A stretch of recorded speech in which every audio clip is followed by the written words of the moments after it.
Assalamualaikum warahmatullahi wabarakatuh. Kali ini saya akan mempresentasikan tentang penumbuhan dan pengembangan kelembagaan ekonomi petani atau disingkat dengan KEP untuk memenuhi tugas mata kuliah kelembagaan. Terlebih dahulu perkenalkan, nama saya Laila Nurfadrillah dari Prodi Penyuluhan Pertanian Berkelanjutan kelas Pertanian 2B. Kita akan membahas tentang kelembagaan petani, lebih tepatnya kelembagaan ekonomi petani. Apa sih KEP itu? KEP adalah kelembagaan petani baik yang berbadan hukum maupun yang tidak berbadan hukum, yang memiliki kegiatan usaha tani dari hulu sampai hilir di sektor pertanian yang ditumbuh kembangkan oleh, dari, dan untuk petani guna meningkatkan skala ekonomi yang menguntungkan dan efisiensi usaha.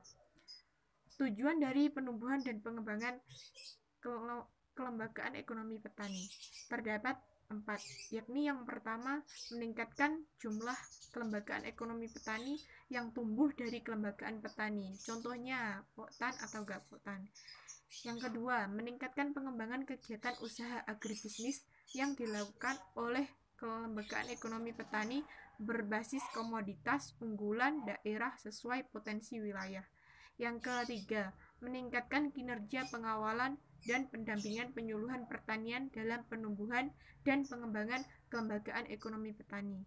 Yang keempat, strategi yang ditempuh dalam penumbuhan dan pengembangan kelembagaan ekonomi petani.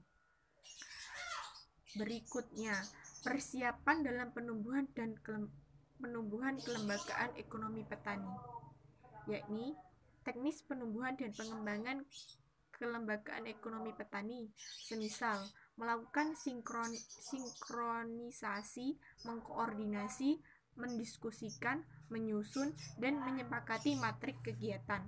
Yang kedua, sosialisasi penumbuhan dan pengembangan kelembagaan ekonomi petani.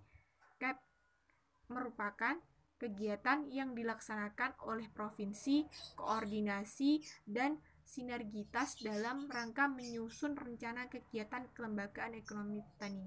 Yang ketiga, temu teknis tingkat kabupaten, yaitu kegiatan temu penyuluh pertanian dikoordinasi oleh Bapelu atau kelembagaan yang membidangi penyuluhan di kabupaten atau kota. Yang keempat, temu teknis tingkat kecamatan, perencanaan kegiatan penumbuhan dan pengembangan kelembagaan ekonomi petani.